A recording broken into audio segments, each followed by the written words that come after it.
Formal nang nilagdaan ang Memorandum of Understanding o MOU sa pagitan ng Eagle Broadcasting Corporation at ng Metro Manila Development Authority o MMDA. Present sa MOU signing sina EBC President Mr. George Cabakungan, EBC Acting Chief Operating Officer Mr. James Manzanero at iba pang opisyal ng network. Sa panig naman ng MMDA sina Chairman Francis Tolentino, Assistant General Manager Attorney Emerson Carlos at Director Milagros Silvestre ng MMDA Metro Base.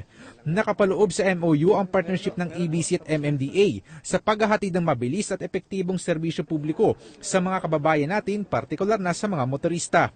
May pagkakataon ng makita oras-oras sa mga news at public service program ng Net25 ang live traffic situation sa mga pangunahing kalsada sa Metro Manila. Malaki ang may tutulong ng kasunduan dahil sa maagang maaabisuhan ang mga kababayan natin sa mga kalsadang apektado ng mabigat na daloy ng trapiko, pagbaha at road reblockings. Mabilis din na may paparating ang alimang insidente gaya ng road accidents.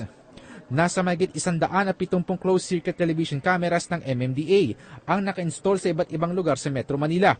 25 sa mga itong high definition. Nakapaloob din sa kasunduan ng pagpapalabas ng advocacy plugs ng MMDA sa EBC. Papasalamat kami, nagkaroon ng ganitong pagkakataon, hindi lang siguro sa larangan ng traffic situation, kung hindi yung ilang mahalagang bagay na nakaka-apekto sa buhay ng nakatira sa Kalakhang, Maynila. Public service to na mabigyan ng daan yung Net25 na maging daluyan din ng impormasyon na nanggagaling sa ahensya and vice versa. So, ang tingin ko malaking tulong ito sa ating mga kababayan. Ikinatuwa naman ng mga opisyal ng TV network ang partnership sa ahensya. Napakalaking bagay na magkaroon tayo ng direktang kaugnayan sa MMDA. Sa ginawang kasunduan ng EBC at saka ng MMDA, nagkaroon tayo ng direct access kung ano man ang mga bagong development sa buong Metro Manila.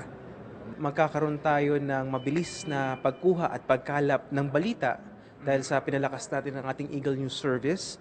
At gayon din ay malaman natin kung ano pa ang dapat malaman ng mga kababayan natin na gusto nilang iparating sa gobyerno. Kaya ang Eagle Broadcasting Network ang magsisilbing daan para kung ano man ang dapat malaman ng gobyerno o ano man dapat malaman ng mga kababayan natin ay may iparating natin sa mga kinauukulan. Sa pagkakalagda ng MOU, asahan pa ang ibayang pagpapalakas sa mga programang pambalitaan at serbisyo publiko ng Eagle News Service na layo maihatid ng mabilis at makatotohanan ang mga impormasyong kailangan ng mamamayan.